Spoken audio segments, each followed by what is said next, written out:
Shalom, jemaat yang dikasihi Tuhan kita Yesus Kristus. Sebelum kita mendengarkan khotbah kita pada hari ini, kita berdoa. Damai sejahtera Allah yang melampaui segala akal, kiranya menyertai hati dan pikiranmu di dalam Kristus Yesus Tuhan kita. Amin. Khotbah kita buat hari ini tertulis di dalam Yesaya pasal yang ke-50 ayat 4. Demikian dikatakan, Tuhan Allah telah memberikan kepadaku lidah seorang murid, supaya dengan perkataan aku dapat memberi semangat baru kepada orang yang letih lesu. Setiap pagi ia mempertajam pendengaranku untuk mendengar seperti seorang murid. Demikian firman Tuhan. Jemaat yang dikasihi Tuhan kita Yesus Kristus, kita sering mendengar ungkapan seperti ini. Tuhan menciptakan dua telinga, dua mata, tetapi satu mulut. Maka lebih baik mendengar dan melihat, sedikit berbicara. Mungkin kita setuju dengan hal yang demikian. Atau ungkapan yang mengatakan no action, talk only. Artinya bicara saja, tidak ada tindakan.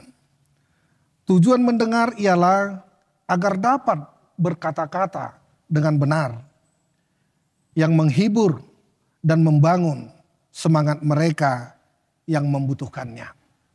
Itulah dikatakan dalam pasal ini dan ayat ini, di ayat 4a, Tuhan Allah telah memberikan kepadaku lidah seorang murid, supaya dengan perkataan aku dapat memberi semangat baru kepada orang yang letih lesu.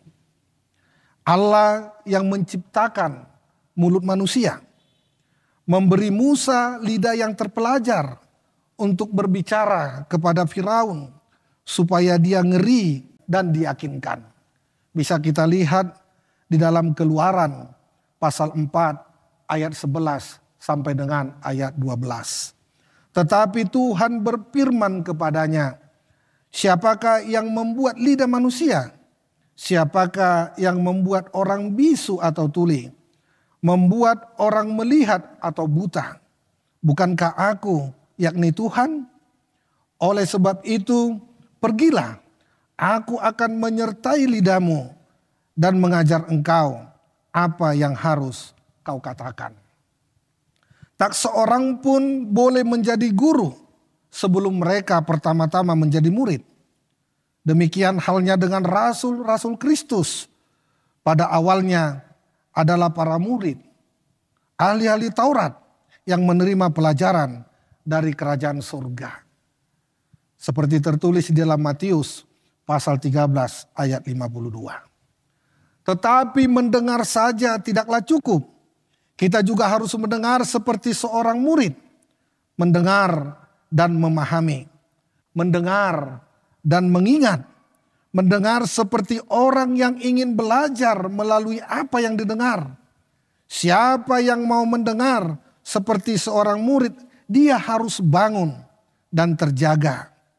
Sebab pada dasarnya kita adalah malas dan mengantuk, dan tidak condong untuk mendengarkan sama sekali, atau kita mendengar setengah-tengah, mendengar dan tidak mengindahkan.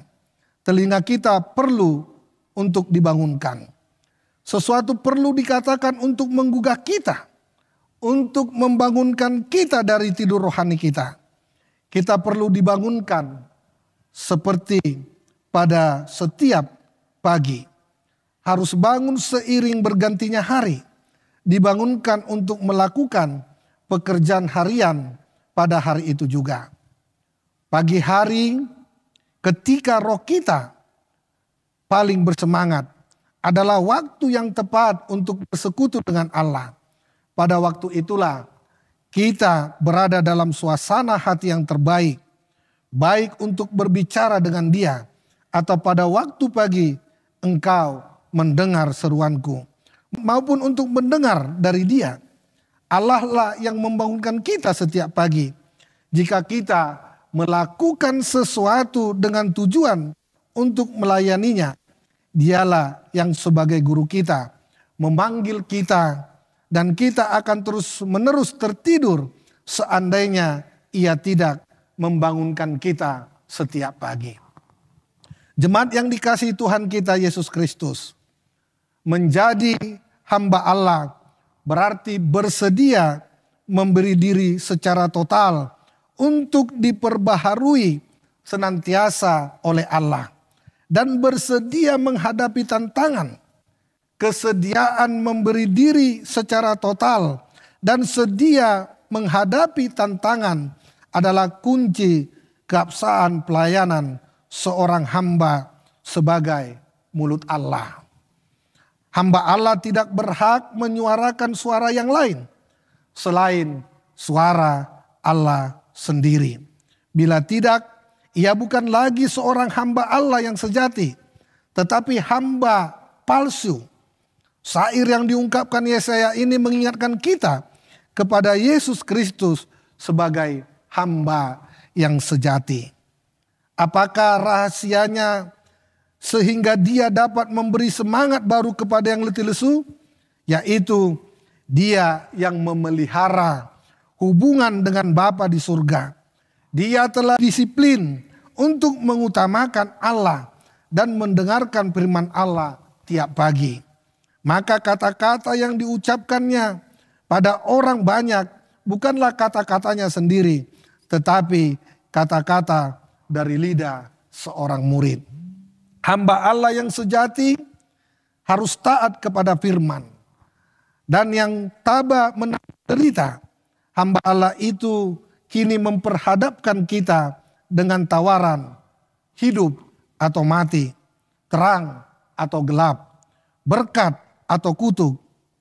Sudahkah Anda masuk dan menikmati karya penebusan Yesus Kristus? Atau sekedar menjadi orang percaya adalah perkara mudah? Dibutuhkan kesediaan untuk dicemooh, untuk dipukul, untuk dilukai sebagai konsekuensi ketaatan kepada firman Tuhan. Dalam saat demikianlah hamba Tuhan belajar untuk berteguh hati di dalam Tuhan. Rela menyerahkan diri, dididik oleh Tuhan, ditempa keteguhan imannya. Dan harus yakin bahwa Tuhan tidak akan mempermalukan hambanya. Oleh karena itu, jemaat yang dikasihi Tuhan kita Yesus Kristus, jadilah murid Kristus dengan meneladaninya sebagai sang hamba. Dengarkan firman Tuhan dan taati apapun risiko yang harus kita tanggung. Percayalah, Kristus menyertai dan memberi kita kekuatan.